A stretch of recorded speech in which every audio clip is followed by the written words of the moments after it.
People Suck. Volume 2. 1. The phrase is blunt. It is not polished, not adorned, not softened by philosophy's usual refinements. It is a hammer, not a scalpel. And yet, in its very bluntness, it cuts deeply into the question of human nature. To say people suck is to confess disappointment. It is to register a verdict against humanity itself, not just against one individual. It is the whole species, the entire inheritance of men and women, that is placed under judgment. 2. Why should this be said? Because people fail. They fail in promise, they fail in loyalty, they fail in imagination. They betray what is highest in themselves for what is easiest. They turn from courage to convenience, from generosity to greed, from honesty to disguise. When confronted with difficulty, they prefer denial. When faced with suffering, they prefer distraction. This is not an accusation against some distant other. It is a mirror held up to the world. 3. There is in human beings an infinite capacity for self-justification. People excuse themselves. Every failure comes with a story. I was tired, I was pressured, I had no choice. The child steals a toy, and the excuse is ignorance. The adult steals land, money, affection, and the excuse is necessity. To say people suck is to pierce through the excuses, to recognize that the stories, however persuasive, do not erase the harm. 4. Philosophy has long debated the question, are people good by nature, corrupted by society, or are they selfish at the root, restrained only by law and custom? The phrase, people suck, collapses this old debate into a single judgment. It does not matter where the corruption originates, the effect is visible. The harm is undeniable. People, whether by nature or nurture, by accident or essence, are marked by failure. 5. But what is this failure? It is not simply imperfection, for imperfection is inevitable in any finite creature. It is not simply error, for error can be corrected. The failure that deserves the word suck is deeper.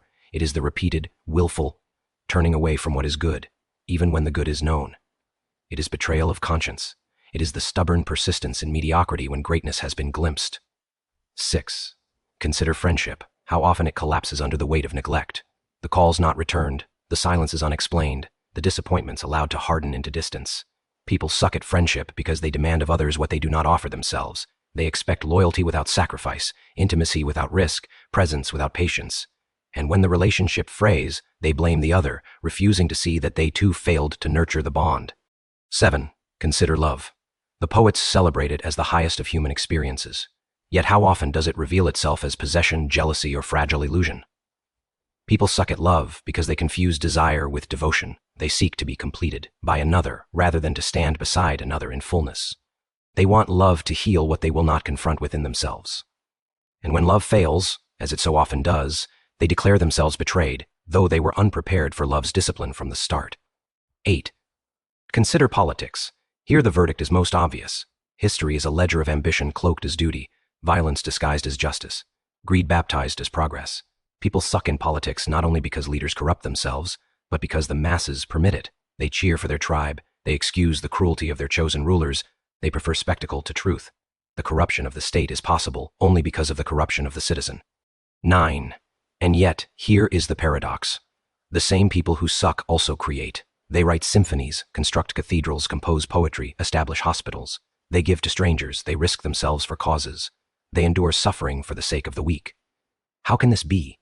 How can beings who fail so consistently also rise so astonishingly? The paradox is not an objection to the claim, but its deepest expression. People suck, and yet it is precisely in their brokenness that the unexpected blossoms.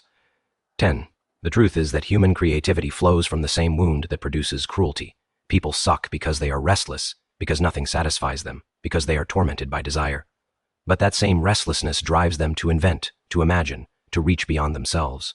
The wound is fertile. The very lack that produces selfishness also produces art. The same hunger that devours also creates. 11.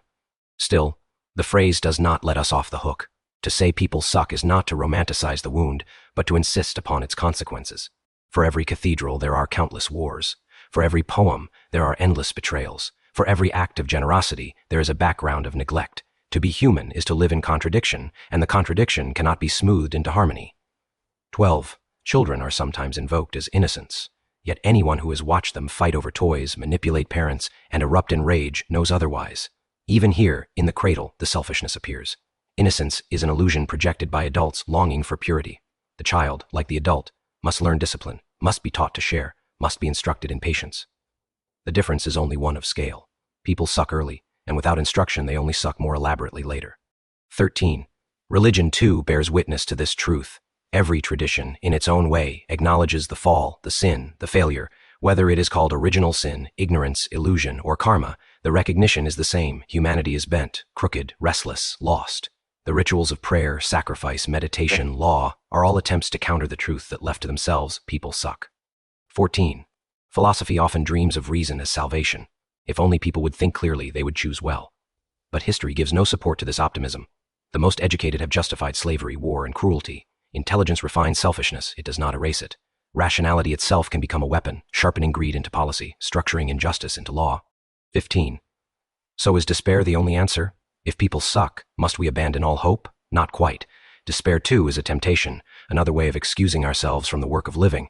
The harder path is to see clearly, people suck, and yet to continue striving, to demand accountability, to insist upon repair, to cultivate forgiveness, not because people deserve it, but because without it, the world would collapse into bitterness.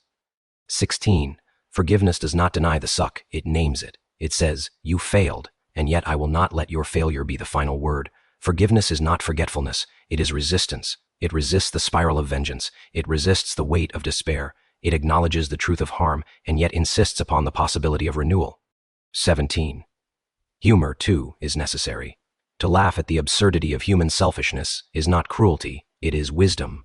It is to recognize that the wound will never fully close, that the contradictions will never be resolved, and to smile at the tragedy without collapsing into grief. The philosopher and the fool meet here, both laughing at the strange animal called human. The phrase people suck is thus not merely an insult, but a philosophy of realism.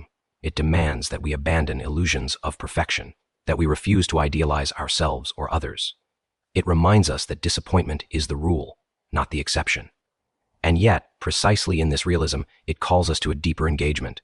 For if people suck, then the task is not to deny it, but to live wisely within it. 19. The wise life, then, is one that balances truth and mercy. Truth, people suck. Mercy, and yet we go on together. Truth, betrayal is inevitable. Mercy, forgiveness is possible. Truth, selfishness is permanent. Mercy, generosity can still appear. To hold these together is difficult, but it is the only path that does not collapse into either despair or naivete. 20. So let the phrase stand, people suck. Let it stand as judgment, as lament, as confession.